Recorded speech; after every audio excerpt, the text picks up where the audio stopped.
Welcome to CUNY Laureates, the show about CUNY graduates who went on to win major awards in their respective fields. On this episode, we profile another 3 MacArthur Fellows who graduated from the City University of New York. First, Denny Moore has spent a lifetime studying languages deep in the jungles of Brazil, and in the process, revealed the customs and challenges of some of Earth's most isolated people. Then, Vanessa Ruta explores one of science's greatest frontiers in the tiniest of places, the brains of fruit flies. Finally, Cristina Jiménez helped win a historic victory for immigrant rights by sharing the stories of young people like herself, and blazes a path for the fights that still remain.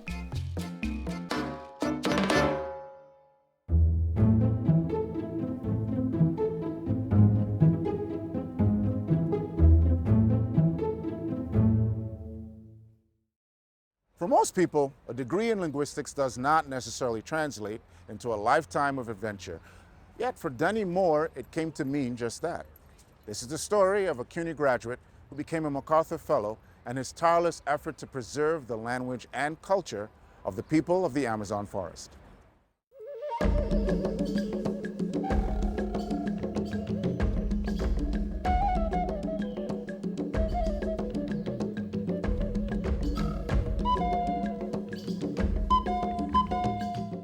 It is 1975, and an American linguist, Denny Moore, is on his way to the Gavião village in Rondônia, western Brazil. To get in, we'd have to charter a boat or go in or catch a ride with somebody who was going in. There's no other way to reach it.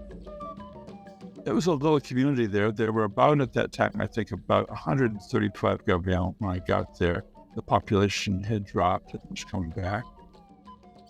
This group was called Gavião, which means the hawks. They actually call themselves the hawks. They Colin, the language. I managed to get a house that was not used and fix that up so that it was more or less habitable and set up a workspace there. Denny is eager to start collecting data for his doctoral thesis on indigenous languages. But first, he will need to learn the language of the forest. Little by little, I was trying to learn what I could about the tropical forest. The indigenous people would give me tips on what I was supposed to be doing. In the end, I think I learned perhaps 5% of what they know after 2.5 years, maybe only 2%. You know, people hunt in Michigan. This is a whole other level.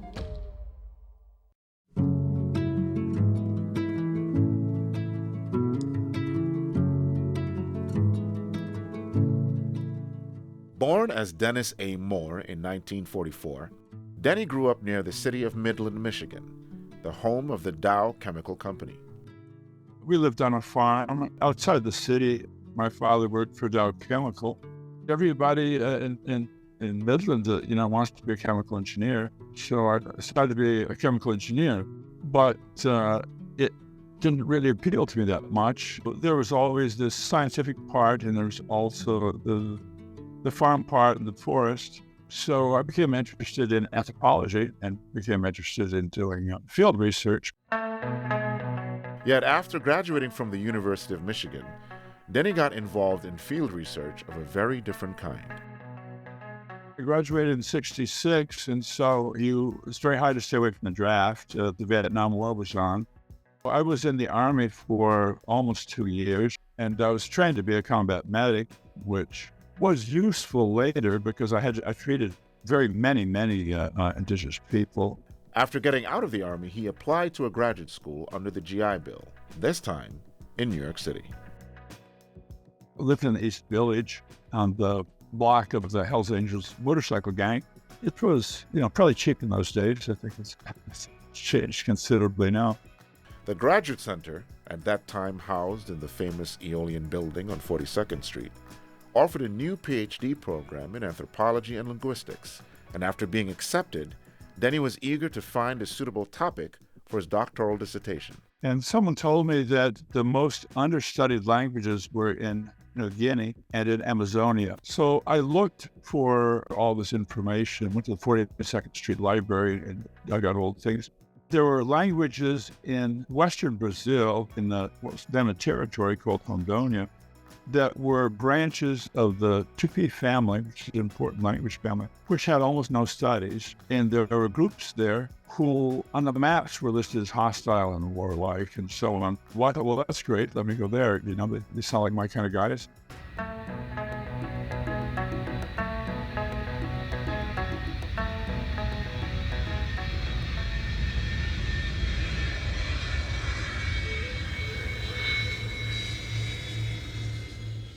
After a year spent in the village, Denny is slowly building trust with the local community. I'm one of the few white people who've seen the Oichichia spirits.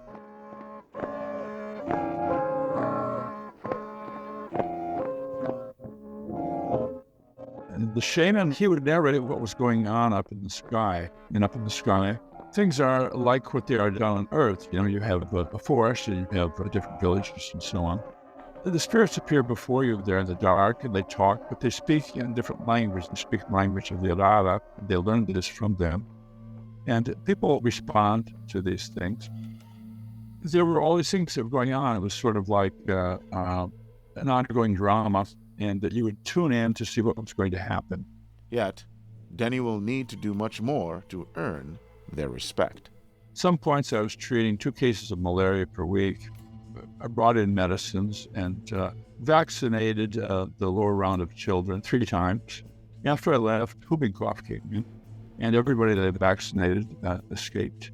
The more you do for the community, the more people feel that you're part of the group. With this well-earned reputation, Denny was finally able to start working on his linguistic research. Little did he know, he was in for a surprise. Turns out, the Gavia were speaking a tonal language. In English, you have things that are different only by stress. Decent, descent. So those are contrastive. There, it's not stressed, it's contrastive, it's the tone. So it gives you a different word if you change that. For example, there's 4 words. Mungup, mungup, mungup, mungup. And all those are different if you could hear the tone. On top of that, they were able to communicate words and concepts by whistling to each other. After you see what it is in the language, oh God, they must be all geniuses to speak this. Denny's research, however, went far beyond the exploration of language. There's the anthropological aspect that you can tell from language, you can tell a lot of things about prehistory. Tupi classification correlates with the genetic data. So little by little, we get closer to seeing what happened. But someone has to go there and get the data. In the early 1980s, after earning his PhD from the Graduate Center, Denny started working at Museu Goeldi. Located in the city of Belém, at the mouth of the Amazon River, this research institute offered something no other institute could. It occurred to me one day, well, this is the place you could set up a program to train people, taking students from other universities to manufacture enough linguists, Brazilian linguists, and to set up infrastructure necessary where we could do this documentation. We've been documenting cultural things along with the language. There's a huge demand for this amongst the indigenous people. You've got the music, you've got the myths, you've got the stories, the things that are of interest to people in the culture that they want to document. That's been very good for a cultural revival. The younger people have been very interested to know, well, how do you make fire? How do you find the right clay? How do you mold the thing? Whatever you do today, in 20 years, it's gold. That knowledge is there locked in, and it's well documented, so that will not be lost. It can be done, but you have to fire up and don't stand there. In 1999, Denny's efforts to document and preserve the languages and customs of the people of the Amazon was recognized by the MacArthur Foundation. Now officially retired, Denny still frequently travels to Rondônia. I'm going back to the Gavião because they're doing a survey of the frontiers because they suspect that people have been coming in there and stealing wood and doing other things. So they need somebody to train them to do this. They need somebody to take care of the technology. So, reflecting back, he often wonders how much of this was really a matter of his own design. When I left, I was never sure how much I decided to do and how much they sort of maneuvered me into doing it when we had not to be. I think they got the most out of me. So they still have me, going out there and doing all kinds of things whenever I can. And they're nice to me and so on. So they let me participate and so on. So then I'm happy. So, they keep me tuned up.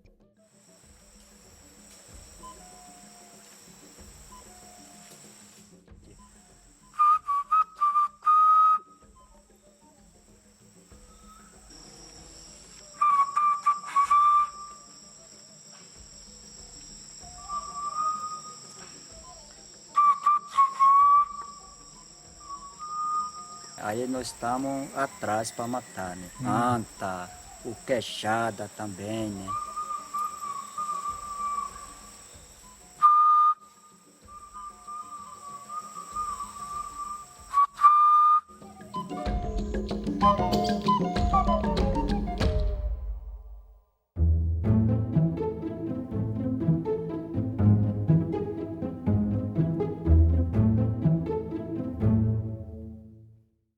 One might say that art is entirely subjective, and one could also say that science is its opposite, a field built on objective, observable data.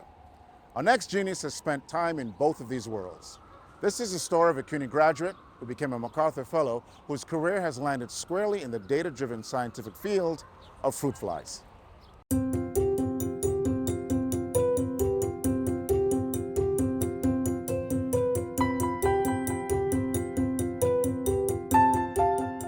The name of my lab is the Lab of Neurophysiology and Behavior.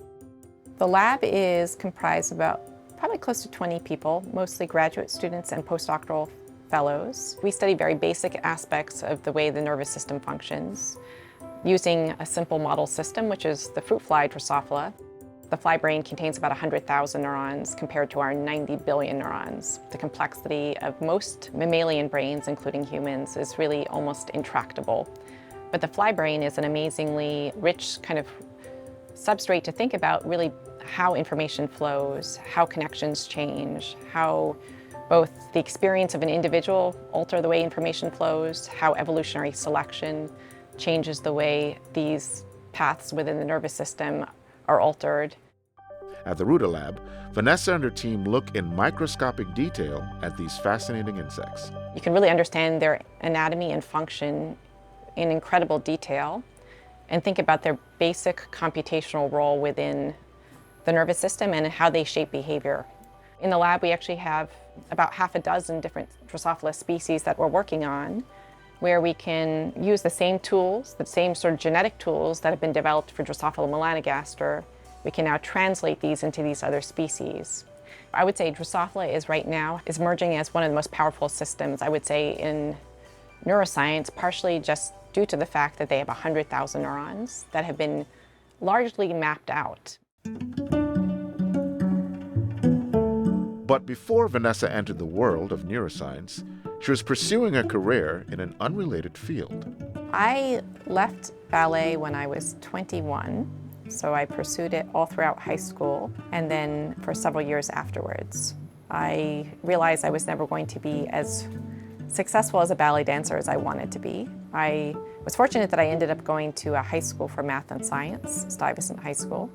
I had an amazing chemistry and biochemistry teacher there, Dr. Litwin, who was really, I thought, amazing at sort of conveying the beauty of like the periodic table. It's something that I enjoyed, that kind of logic and thinking about it when I was a student, and then, when I was 21 and feeling quite frustrated with what my future might hold as a ballet dancer, I decided I would take a class for fun at Hunter College, and I decided the class I would take was chemistry, taught by Charles Michael Drain. I realized it was just so much fun, and somehow that was just incredibly rewarding. And I realized, well, maybe that is telling me something about my path for the future.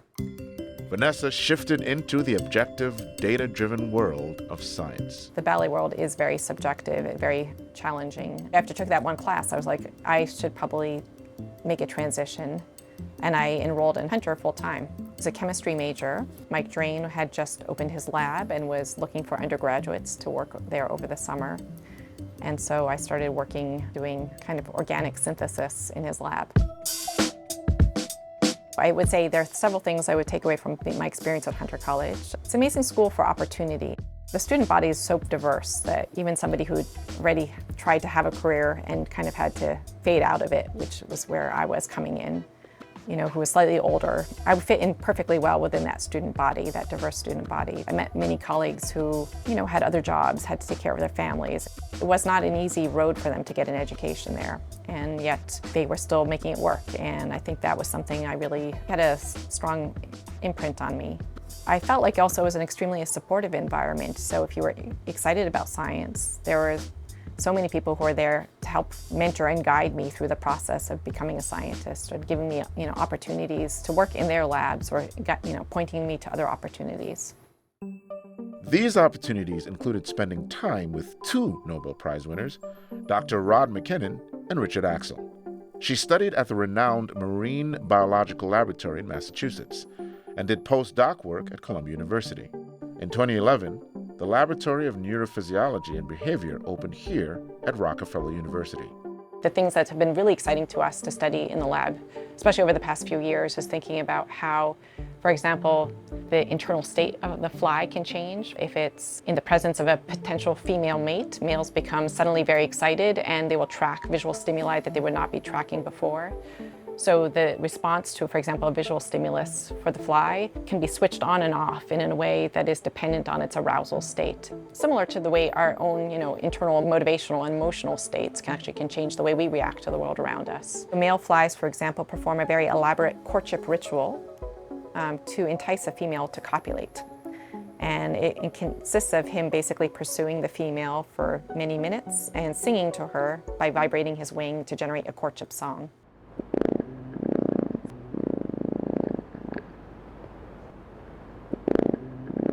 And so the thing about this behavior that has been super compelling to study is it's a beautiful feedback loop between male and female behavior, so you can start to really think about dynamic processing of the way sensory information can be kind of reciprocally exchanged. Courtship behavior is like a beautiful kind of dynamic exchange of information between the male and the female in the same way a human conversation is. Another major area of study, aside from the mating rituals of the fruit fly, is the tiny insect sense of smell. The sense of smell for flies is one of the central modalities that they use to navigate their environment. It's a very important modality. If you have a fruit fly infestation you see on a single rotting fruit in your kitchen, many different fruit flies congregate, and how they get there is by using their sense of smells to navigate invisible olfactory plumes. The fact that they've propagated around the globe is part a testament to their ability to find appropriate food substrates, like food sources.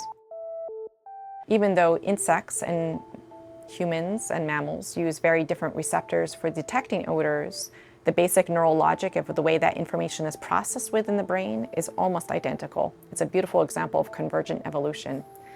There are so many beautiful parallels between the basic architecture and function of circuits, even in simple fruit flies, and mammals, and including humans, that it's easy to see the parallels. Vanessa is now firmly embedded in the world of scientific research, a world removed, but still connected to, the Westbeth Artist Housing Complex, where she was raised by her artist parents.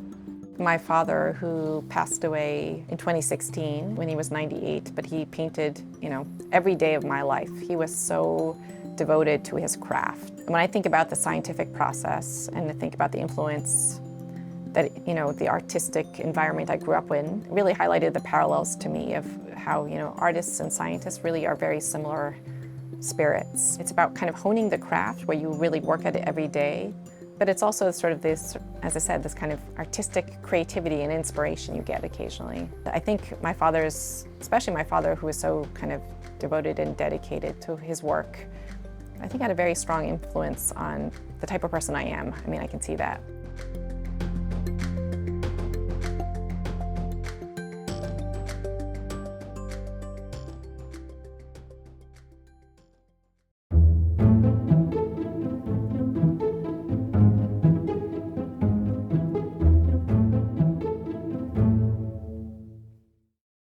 When an advisor in high school told her that she wouldn't be able to attend college because of where she was from, Cristina Jiménez Moreta didn't know what to do. But after discovering a community of young people like herself, Cristina helped transform that community into a nationwide movement for change. This is the story of a CUNY graduate who became a MacArthur Fellow, and her historic work in immigrant rights.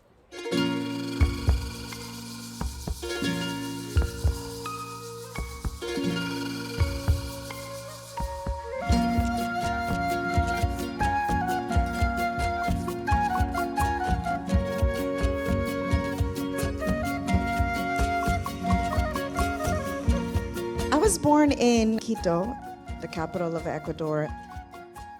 Both of my parents were really financially responsible for their families at a young age, and they had dreams of a college education, but they didn't have that support. So they had big dreams about their kids, that they will have a different life.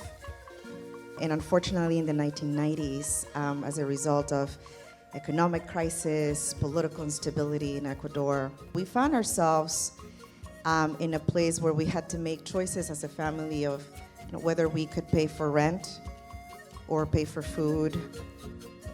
So finding themselves really at the brink of poverty, my family decided to come and take the very difficult decision to leave everything behind, their family, their home, everything they know.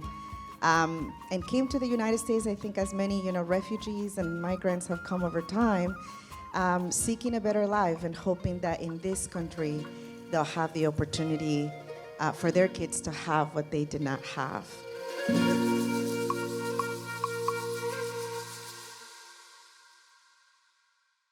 Growing up in New York City, I knew that after our tourist visa expired, we became undocumented immigrants. I knew that I needed to hide this part of my life, that I couldn't share it because our family could get caught and could get detained by immigration authorities. So early on, I understood we were different, and I understood that because of our immigration status, we will be treated differently.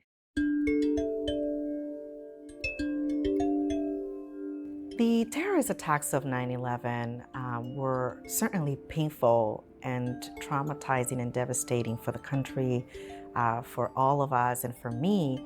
But I will say that that grief and that fear was very short-lived, because then immediately I realized immigrants, particularly I think starting with Muslim communities, have become all suspects. We are hearing from neighbors that start talking about people disappearing from one day to the other because people were being detained and deported. And also that meant that at the time, CUNY felt that they needed to charge undocumented students out of state tuition rates, even though we're state residents, which meant quadruple the tuition costs, which made it impossible to access higher education. So the way that I'm able to overcome that hurdle is that students in CUNY, they came together to file a lawsuit against the state and the City University of New York, and students were protesting, were holding rallies, and I remember my dad bringing the newspaper home and saying, look, there's students like you fighting for their right to higher education, to accomplish their college dreams. That makes it possible for me, a few months before the first fall semester at the City University of New York, to be able to start school. Queens College became my school, and I was able to start my first semester there because a movement of people made it possible.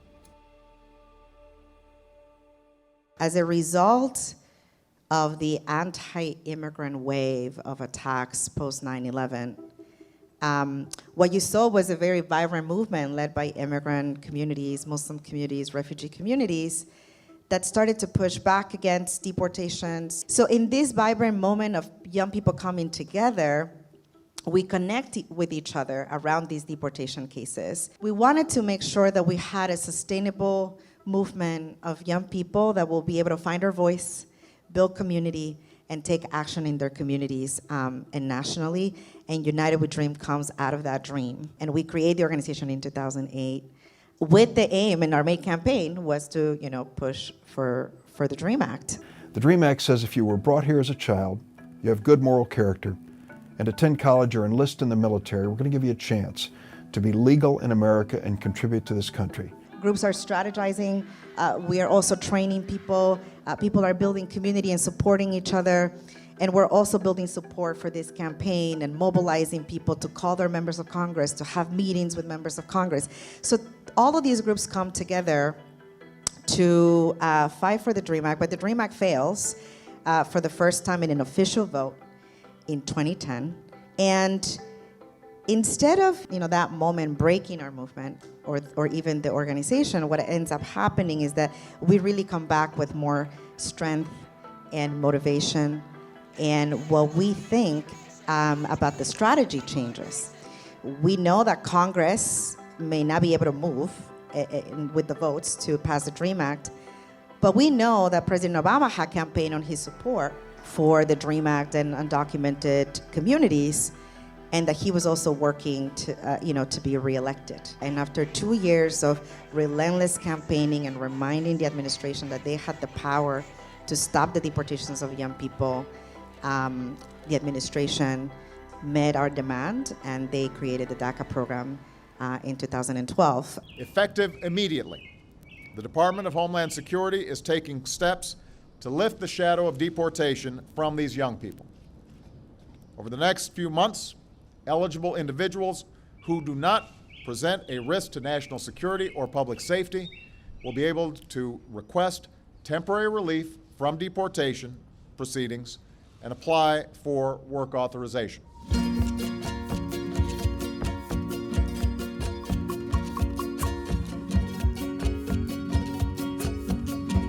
Bienvenidos a Café con Fellow. Today we're going to have a conversation with a powerful voice and fierce advocate for the undocumented, Ms. Cristina Jiménez. Great to have you here. Great to be here with you, fellow. Thanks for having me. Immigrants sharing their stories, being the ones that are the protagonists of our fight, have transformed the way that we talk about immigration and have complicated the conversation about immigration and immigrants in this country in a way that it challenges dominant narratives that have been designed to dehumanize us. Immigrants come here seeking a better life, believing truly in those values that this country evokes, that we know we're so far away from in many ways.